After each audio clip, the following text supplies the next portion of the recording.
Bonjour à tous et bonjour à toutes et bienvenue donc pour la cinquième émission de Business Alia, l'émission qui est réservée aux entrepreneurs.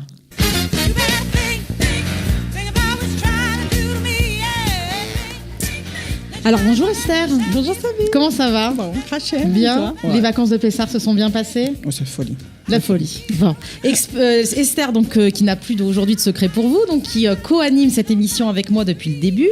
Esther, donc, qui est directrice du cabinet d'expertise comptable Sion Consulting et donc qui m'aide à trouver des sujets et surtout à vous éclairer sur les aléas du monde de l'entreprise. Aujourd'hui, nous recevons Anthony. Bonjour, Anthony Sabine. Ayache. Comment ça va? Sabine Ayache, bonjour. On fait un lien direct, un lien de parenté direct. Alors Anthony, tu es donc aujourd'hui directeur de l'agence web marketing Alta Agency. C'est ça. Tu as fait ton alia il y a 13 ans. C'est ça. Et tu as monté donc ta boîte marketing il y a 8 ans, c'est bien ça? C'est bien ça. C'est bien ça. Donc, vous l'aurez compris, le thème aujourd'hui de l'émission est le marketing. Qu'est-ce que le marketing? C'est un thème un petit peu que tout le monde plus ou moins connaît, mais ici, on est là pour toujours mettre le focus et bien expliquer en précision de quoi on parle. Aujourd'hui, on va parler particulièrement du marketing digital. Et donc, écoute, Anthony, je te laisse la parole immédiatement pour nous expliquer qu'est-ce que le marketing, 2-3 mots, et surtout qu'est-ce que le marketing digital. D'accord. Tout simplement, le marketing aujourd'hui, si on peut donner une définition très simple, c'est analyser les besoins, les comportements et les attentes d'un consommateur. D'accord.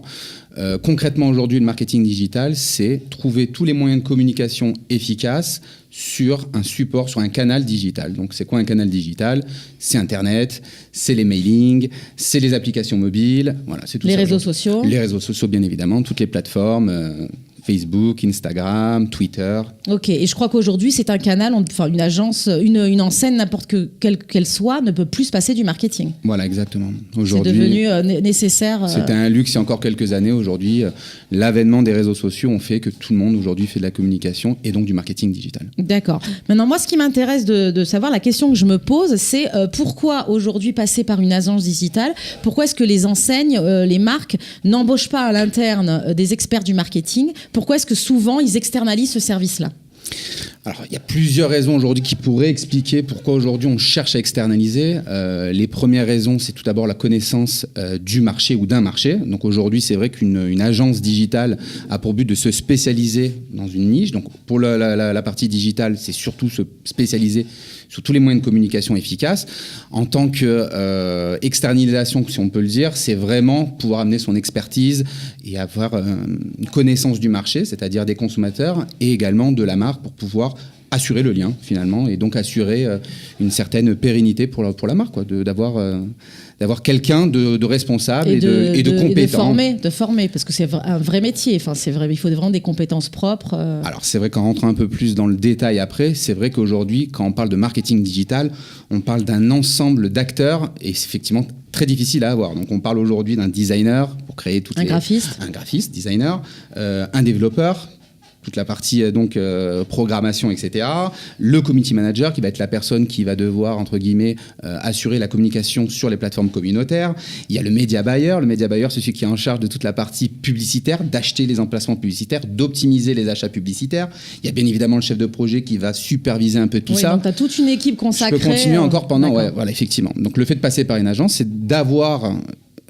Pour le coup, quelqu'un en face qui peut se répondre à toutes ces attentes sans les avoir forcément en interne. D'accord. Et comment est-ce que vos clients, donc les marques, vos clients, peuvent avoir un retour sur vos actions? Parce que c'est des gens en général qui ne comprennent pas grand-chose à ce que c'est que le marketing. Ouais. Quelles vont être leurs possibilités de savoir si ça marche, si ça vaut le coup de vous payer et comment optimiser? Comment ça se passe? Alors concrètement aujourd'hui, c'est l'atout principal du marketing digital, c'est qu'on a des outils de tracking. Donc c'est quoi un outil de tracking? C'est quelque chose qui va pouvoir suivre. Vous voyez donc quand vous êtes sur Internet, je présume les publicités, on est sur un site, on va sur un autre site, pitom, la publicité revient. Il y a aujourd'hui un ensemble d'outils qui a été mis en place. C'est pour ça qu'aujourd'hui le marketing digital devient de plus en plus technique, d'accord, pour pouvoir suivre justement toutes les actions qui sont mises en place. Donc on a des retours, si c'est sur Facebook, le nombre de likes, le nombre de partages, si c'est des campagnes publicitaires, le nombre de retours concrètement qu'on a eu, le nombre de visites qu'il y a eu sur le site internet. Enfin, il existe un tas d'outils qui permettent de suivre de manière très précise pour savoir si notre campagne fonctionne ou pas. Ok, donc vous leur livrez ce qu'on appelle un reporting, c'est-à-dire un bilan en fin de mois et vous mettez, il faut que ce soit un document qui soit lisible pour qu'ils puissent comprendre exactement, que ce ne soit pas trop technique, quoi. Exactement. Ok. Moi, ce qui m'importe justement, parce que j'écoute ce que dit Anthony avec plaisir, parce qu'il est très efficace et il se développe très très bien. Je connais Anthony depuis 2008, 2009, donc il faut ici révéler, exactement de quoi je parle. Quand même que Anthony passe par Esther pour voilà. tout ce qui est avec grand plaisir, l'expertise. Voilà. Bon, maintenant, ce qui est important à savoir en fait, et surtout, je pense que les Français qui vont en fait écouter cette émission, ils vont pouvoir profiter de l'expérience d'Anthony. Dans quel domaine? Voilà. Anthony a commencé ses activités en se tournant vers le marché français, donc en France, comme n'importe quel Français qui vit en Israël, qui ne maîtrise pas forcément l'hébreu, qui ne connaît pas le marché israélien. Et donc, il s'est servi un petit peu donc, de cette plateforme sur le plan financier, développement, réussite, pour après se tourner vers le marché israélien, c'est-à-dire vers les structures israéliennes qui voudraient, elles, justement communiquer sur les Français qui sont de plus en plus nombreux en Israël. Et j'aimerais bien qu'il nous explique un petit peu comment il a fonctionné en termes de développement, qu'est-ce qu'il apporte comme valeur ajoutée aux Israéliens, parce que beaucoup de Français, après 13, 10, 20 ans d'Alia, continuent malheureusement à se tourner que vers le marché français. Et c'est bien dommage, parce qu'il y a de quoi faire en Israël. Ah, je suis d'accord, il y a de quoi faire en Israël.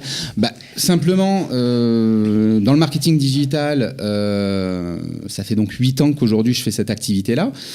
J'ai pu comprendre et voir par toutes mes années d'Alia qu'il y avait un vrai besoin des francophones et des marques israéliennes à finalement, à un moment, switcher et à communiquer. Il faut communiquer. S'il n'y a pas de communication, il n'y a pas de consommation. D'accord ? Les Israéliens... C'est ça, il faut quand même rappeler que le but final, que ce soit, peu importe par quel créneau on passe, c'est de faire de l'argent. Exactement. C'est ça, c'est de vendre. C'est ça, on est bien d'accord. On n'a pas parlé encore d'argent, mais c'est quand même bien. On n'est pas philanthrope, après tout. Et je crois savoir qu'en Israël, en général, mais particulièrement dans le monde du business et des affaires, c'est une mentalité très tachlès, comme on dit, très concrète. Ouais. Et quand tu vas en rendez-vous, je sais qu'en France, on parle beaucoup, on fait pas mal de réunions et on fait des brainstorming, etc. Ici, c'est concret. Qu'est-ce que tu peux m'apporter ? Quelle est ta plus-value ? Quel va être mon ROI ? Ouais. Alors, quelle est ta plus-value ? Quelle est la plus-value donc, des francophones ? La plus-value des francophones, c'est assez paradoxal parce que la cible francophone en Israël, puisqu'on parle de cible, elle est très petite. On est en train de parler de plusieurs chiffres, mais je crois que le chiffre plus ou moins exact, on parle de 100 000, 150 000 francophones résidents israéliens. Je ne parle pas des allers-retours ou ceux qui viennent pour Pessar les franco-israéliens, ceux qui ont la théorie. Ceux qui vivent là, donc ceux qui ont un pouvoir d'achat finalement. La cible est assez petite. Néanmoins, les entreprises israéliennes ont bien compris que le barrière, parce que finalement c'est ça le principal aujourd'hui fait qu'il n'y a pas de communication, c'est la barrière de la langue, d'accord ? Donc les entreprises israéliennes ont bien compris que c'est quand même une cible à valeur ajoutée, d'accord ? Une cible à fort potentiel. Aujourd'hui, léat, ça arrive. Les entreprises israéliennes souhaitent communiquer à cette cible-là en francophone et donc en français. Voilà, on y est. Il y a la langue, il y a la mentalité. Maintenant, vous êtes, par exemple, vous occupez du groupe Meouchedet, qui est en fait une grosse caisse de maladies israéliennes. Tout à fait, voilà. Et donc, Coupatrolim, ce qu'on appelle en hébreu. Donc, c'est important à savoir qu'en fait, il y a aussi un problème de mentalité. Je pense que la langue ne résume pas tout. C'est que vous avez su présenter à la Meouchedet quelles étaient la mentalité et la langue, la façon dont se tourner vers les Français. Et donc, tout d'un coup, une agence web comme la vôtre, qui est dirigée par un Français et une équipe de Français est capable de se tourner vers le marché israélien, d'avoir des clients israéliens et ils leur apportent un nouveau marché qui sont les Français en Israël. Exactement, voilà. Donc là aujourd'hui, concrètement, la Meouchedet effectivement passe par Alta Agency pour pouvoir assurer toute sa communication et donc, si on parle argent, de faire entrer des nouveaux clients. C'est-à-dire tout ce qu'on voit sur les journaux, sur les réseaux sociaux, c'est ta faute, quoi. Parce qu'on est quand même pas mal abreuvé de Meouchedet. Après, c'est toujours, alors on va reprendre la définition de la publicité. Est-ce que la publicité est bonne, pas bonne ? Bon, ça c'est un autre débat. Mais concrètement aujourd'hui, moi j'ai vraiment l'impression d'amener une certaine pédagogie sur les deux côtés d'ailleurs. J'amène des informations aux francophones qui donc ne savaient jusqu'à encore pas longtemps c'était quoi réellement une Coupatrolim, quels services ils ont droit, c'est un droit, ils payent, cotisent tous les mois une Coupatrolim, ils ont donc quelque chose en retour. Oui, c'est aussi du service, de l'information. C'est du service, c'est de l'information bien évidemment. Et de l'autre côté, pour la Meouchedet, concrètement, je leur amène en tout cas une certaine analyse d'une cible qu'ils ne connaissent Pas forcément. Ouais. Ils n'ont pas la mentalité, ils n'ont pas les Important. codes de communication. C'est très important et ils l'ont bien compris. D'ailleurs, la Meouchedet communique également, il passe par une agence marketing pour communiquer auprès de la cible russe, de la cible arabe également. Tout à fait. Donc c'est ça, C'est c'est le vraiment propre une d'Israël interaction aussi. sur les fait. mentalités, les cultures. C'est propre à Israël, effectivement, ouais, de Ok. pouvoir communiquer au plus grand nombre de personnes au bon moment, au bon endroit et avoir la bonne formule, quoi. Et c'est aujourd'hui ce qu'on amène, nous, à nos clients israéliens, pour le coup. Très bien. Et maintenant, donner encore un peu plus d'espoir à tous ces entrepreneurs français qui ont leurs agences web comme ça, qui voudraient se développer. Est-ce qu'il y a d'autres marchés d'Israël auxquels on peut avoir accès, qui sont intéressants?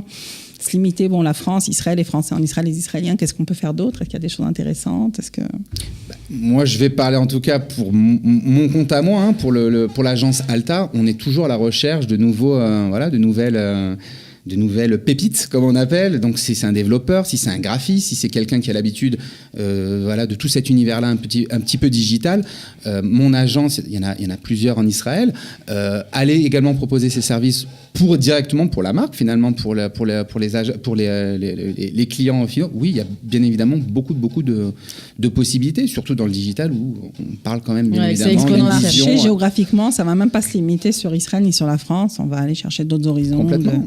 La Startup Nation, c'est pas simplement écrire dans des Oui, cahiers, non, mais ça existe réellement. pour reprendre et pour finir sur l'exemple de la Meouchedet, je suppose qu'ils sont aussi très friands d'aller chercher de la clientèle française, c'est-à-dire les Français qui habitent encore en France et qui ont comme ambition de faire l'aléa. Il faut aller les toucher en France, ces gens-là. Alors, Puisque effectivement, la les préparer. Copatrolim, on l'a Ouais. choisi. Quand on fait son allié, on l'a choisi avant même de mettre les pieds en Israël, Tout à fait. à l'aéroport. Tout à fait. Donc c'est quand même très important d'aller les chercher. Et par le vecteur de Internet, par les réseaux sociaux, etc., comme tu disais Esther, il n'y a pas de frontières. Pas de frontières. C'est de la cible multinationale. Voilà, donc c'est un bel exemple de réussite. On souhaite pour beaucoup d'autres entrepreneurs. Bah, évidemment. Voilà. C'est possible. C'est possible. C'est possible. Voilà. Ah oui, oui, je Si confirme. possible. C'est très bien. Ok, c'est très Anthony, bien. comment est-ce qu'on te contacte, que les personnes, nos auditeurs qui sont intéressés, qui veulent faire appel à tes services, comment est-ce qu'on te trouve dans ce petit pays? Eh ben, écoutez, par le digital, ça me paraît assez bah, logique tiens. pour une agence digitale. Donc, la page Facebook, bien évidemment, De Alta Agency.